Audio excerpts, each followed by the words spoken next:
'n vreugde en 'n seën. Spreuke 31 verse 27 tot 29 sê: Sy hou haar oog op die werk in haar huis, brood van luiheid eet sy nie. Haar kinders tree na vore en noem haar gelukkig.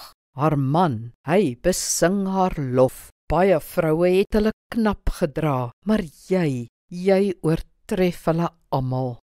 Ideaal gesproke moet werk vir ons vreugde inhou. Om te werk en te sien wat ons werk vermag het, moet ons bevredig.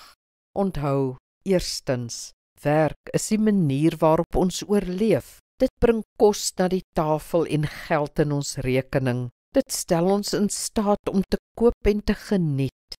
Tweedens, werk bring ook sy eie beloning. Harde en fisieke werk, produktiewe werk, om probleme op te los, laat ons liggaam goed voel, vervuld, trots.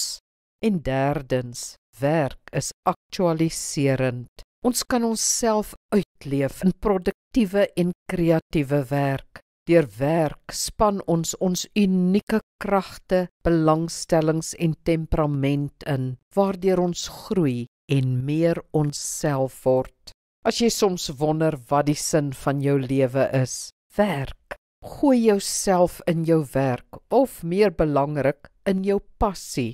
Skep iets, maak 'n bydrae, maak 'n verskil. Jy sal beleef hoe die sin terugvloei in jou lewe.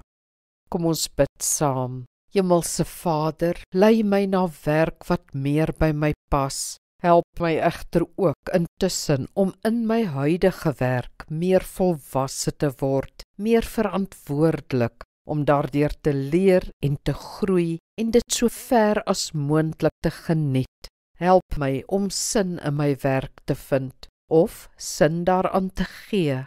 Amen. Die Here seën jou.